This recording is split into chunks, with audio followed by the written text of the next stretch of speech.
Hello, and thank you for watching the weekly update from Crestview Middle School. We hope that your family had a great holiday and a wonderful new year. We're excited to get back into school and have our students back in here with us and those at home joining us as well. It's good to get back into the routine of school. I have Eric with me. He's going to explain why he's here in just a minute, but I just want to give you our quick little COVID update. Since we've been back right now, we have 3 staff members and 21 students who are out either from cases or from quarantining, but that only amounts to 2% of our staff and only 3% of our students. So that's been fantastic. So I just hope that you'll continue to follow some good social distancing protocols and keep your family safe so that our students can stay well and that we may continue to be able to keep our school open for those families that choose to have their students at school. So I'll let Eric introduce himself and tell you why he's here with me. Hello, my name is Eric Chen. I am a 7th grader at Crestview Middle School, and I am here to tell you that recently several other students and I from Crestview, we participated in the AMC8, or the American Math Competition for middle schoolers. Several other students, including myself, scored gold, silver, or bronze medals in the competition. Thank you, Eric, for sharing the accomplishments that you and your colleagues did and did a great job representing Crestview. Parents, you should have received enrollment information for our upcoming third quarter. There was an email that was sent to you from the district letting you know that you needed to inform us if you were going to change your students' placement for the third quarter. The only people that need to respond to that are those that are making a change. So if you happen to be one who had your students just going virtual for the last 2 weeks, but now they're going back in person, you need to make sure that you are letting us know that your placement, that would be a change for your placement. So if you're keeping your child where they are currently, then there's nothing else you need to do. And your students will just continue learning in that model beginning on January 19th still. If you are somebody that is bringing your student back, you're going to get a follow-up email from us confirming that, and along with some questions about your transportation that we will need you to respond to as well. Now, it is kind of crazy that we're discussing third quarter, and we're also need to begin discussing next school year. So we are planning for next school year's enrollment just as if it was a regular school year. And your students will begin to start receiving information about that on the week of January 19th. So I know there's been some questions about how that's all going to work out. And a lot of it will be through virtual and other electronic means to get that communication to you.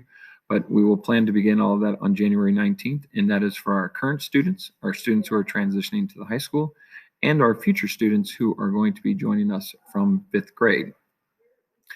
Next week, we have an altered schedule.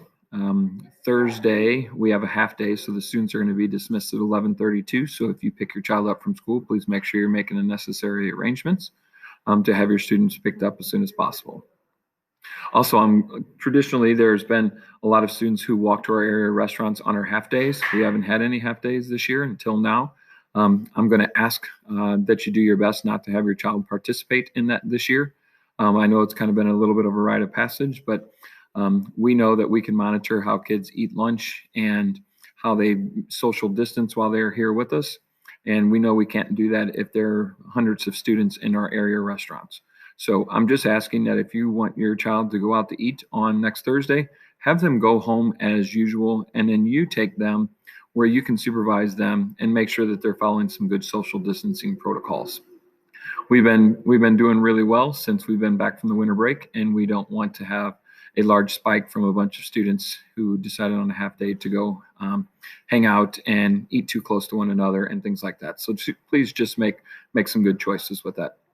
For our at-home students, we will make a couple changes with our curbside pickup because of our altered schedule next week.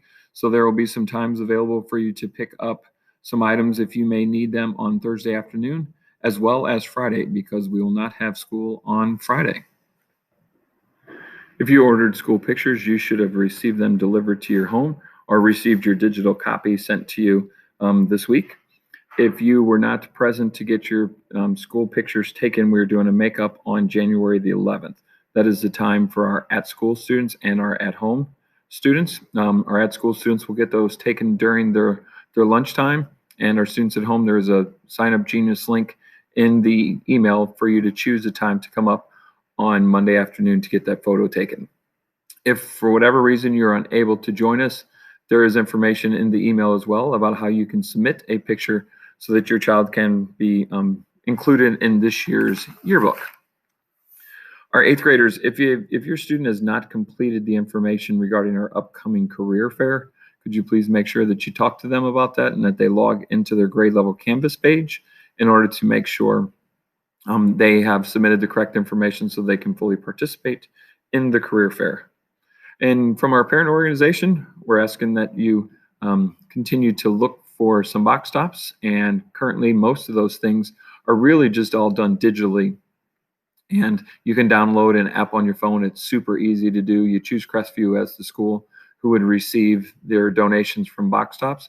And then after you go to the grocery store, it's a quick scan of your receipt with your phone, and the money goes directly to that.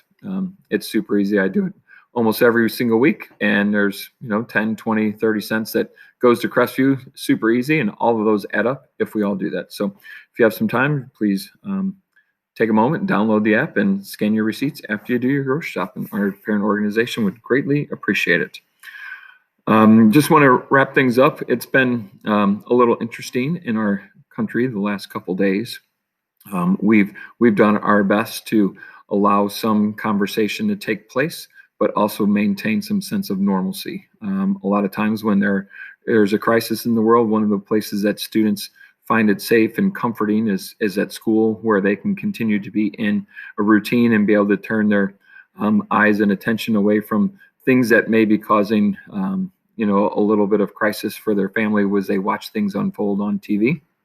So we are just doing our best to maintain normalcy and help our students maybe understand what's happening, keeping our opinions of that to ourselves, and just kind of talk about, I know in our history classes right now, they're actually learning about some of our amendments.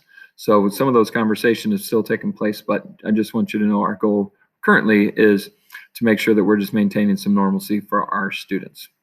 Hope you and your family are able to stay well, and we look forward to seeing more of our students who have chosen to return in the following week. We are working on some transition activities for those who have not attended Crestview, and you might hear directly from the grade level counselor if you're going to be new to Crestview for our second semester.